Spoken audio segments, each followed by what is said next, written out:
Hello and welcome to the table saw safety demonstration. By now you've had a chance to have a look at your safety sheet. You'll notice that the table saw safety sheet is two-sided. Okay, very versatile machine, lots to know to be safe here, so please pay close attention. Coming up with the table saw, let's have a look at our parts here. We have, of course, a table, being a table saw, a fence locking clamp, we have the blade, a splitter and kickback fingers, a throat plate that covers up the area there. You have your blade guards here, power switch on the front. Underneath there are two hand wheels. This hand wheel adjusts the height of the blade. This one on the side adjusts the angle of the blade. It adjusts toward the fence. There's also an isolation switch on the bottom, which I am going to flip right now, so that you can make adjustments to the saw without worrying about someone turning on the power. If you're doing that, you change the isolation switch, just double check that it doesn't turn on. What you can do, you can change the saw blade obviously in here. Occasionally some people might put the saw blade in the wrong way and the teeth face a wrong direction, so you may need to change that. We can put dado blades in here, stacking blades as well. Most of the time we've got one blade on this machine and it's mainly meant for ripping. Okay? The splitter and kickback fingers will remain in here for most cutting operations where you're cutting into several pieces. Occasionally though, you may need to make a cut where it's not a through cut. So in that case you're going to loosen the thumb screw here, pop it out, and you can see the splitter is just simply a piece of metal, keeps the piece of wood apart when you're cutting it, and the kickback fingers here as well will prevent the wood from coming back at you. Now sometimes these aren't so reliable, so you shouldn't count on these 100% of the time. Okay, and that's the splitter. Pop that back in because we'll need it for the operation we're doing.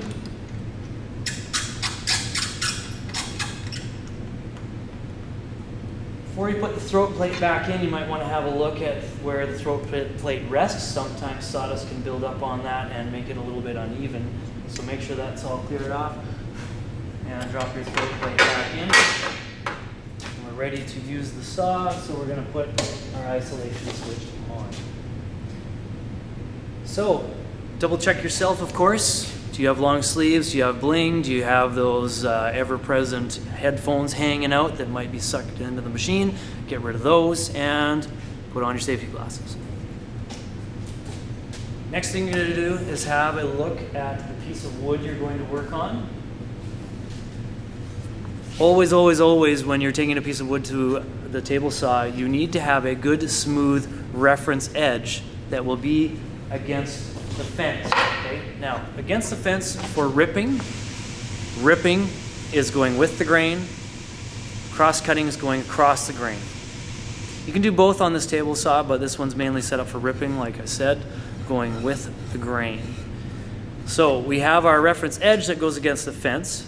If you're doing panels, you just need that reference edge, and you'll be cutting up your pieces and gluing up, right? Even though you just have a reference edge you've done on the jointer, you still want to take a look on the board, make sure that it's nice and flat, no warps or cups or bends or anything like that that might pinch the blade when you're cutting it. If you're doing dimension piece of wood, like I am doing right now, you're going to have an edge and a face that you did on the jointer. Okay, the edge we know goes against the fence. This face will go against the table. We want to get the saw set up. We double check the saw blade, make sure the teeth is pointing towards you. You're going to adjust the blade so that only one tooth or 1/4 of an inch is above the wood. This is done to minimize the amount of blade that's above the table, okay? Because if we have a slip up, we want to make sure there's just a minimum amount there. We're not going to get a whole bunch on us, right? So we have that set up. The other thing you're going to want to do is do your measurements, right? So you can either make a measurement at the end of your wood here from your edge across here, make a mark. You can line it up between the fence and the blade, and that pencil mark will be just on the inside of the blade. You can do it that way. The other way you can do it is, and this is the most common way, most woodworkers do this, you use your measuring tape, measure against the fence to the inside of the tube. Okay? The piece that you're keeping will always be between the blade and the fence. Always, always, always. So that's set up. I'm going to set up my piece of wood for my cut here and lock the fence down.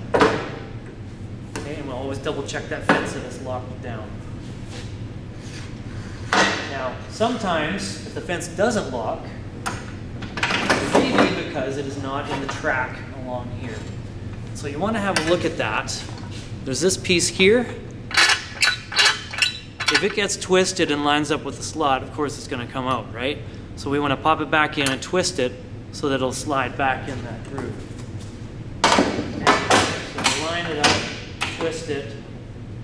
Okay, and I'll reset up my cut here. And lock it in place, and we trim.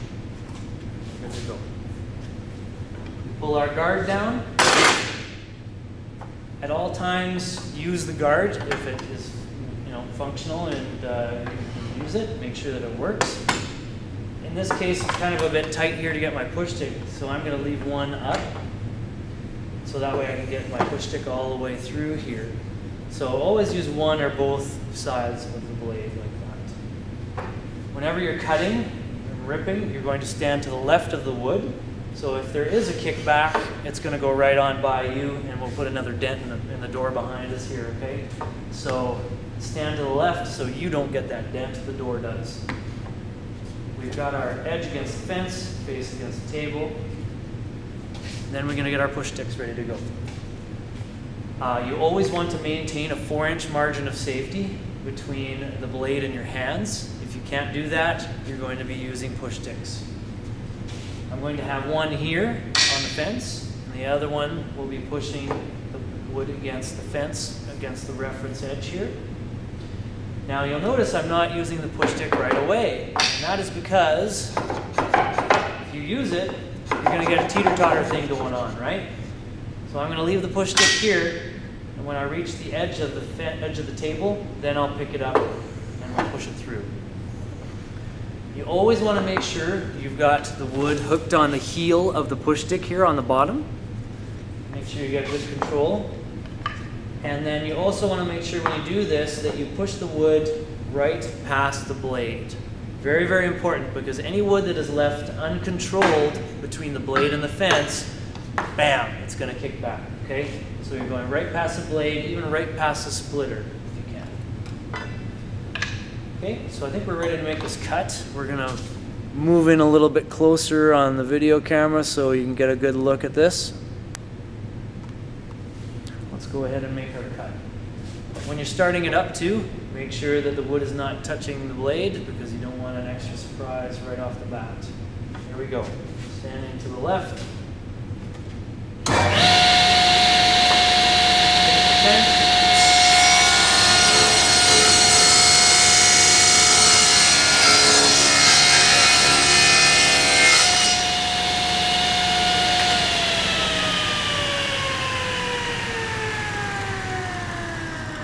Always let the saw come to a complete stop before you clear materials away. And when you do clear materials away from the saw, make sure you're using a push stick or a broom or something like that. The other thing, so that gets cleared away. The other thing that I wanted to mention too is where your push stick is placed on the wood. Okay? If you're pushing this wood through the saw, and let's say that this is the fence right here, and you put your push stick right like that near the fence, it could tend to twist your wood like this, okay?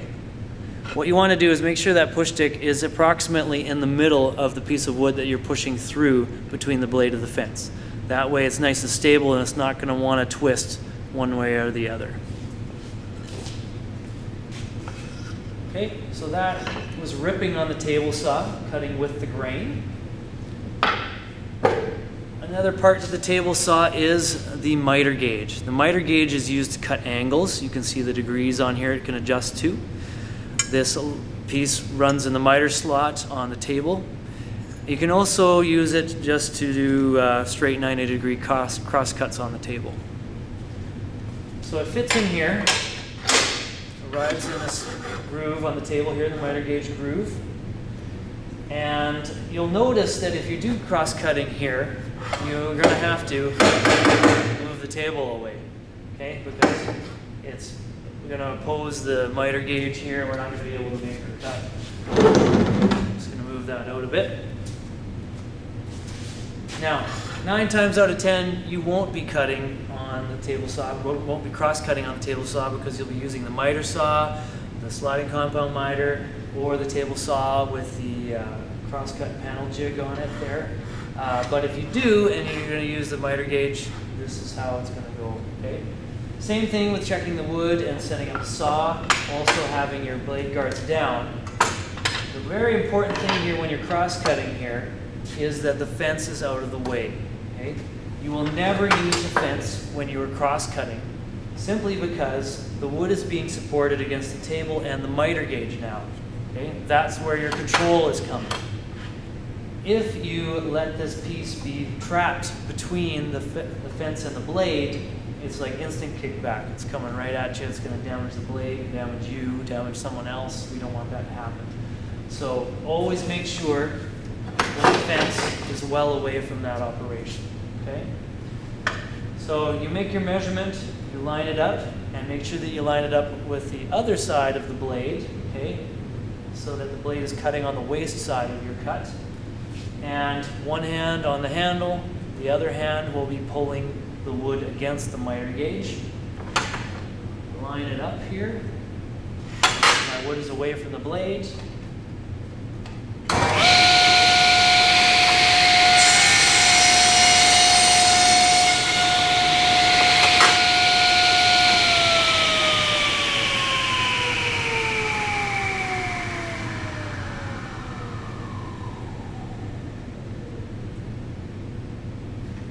Okay, get the wood out of here, and the miter gauges. Okay, and that's the table saw.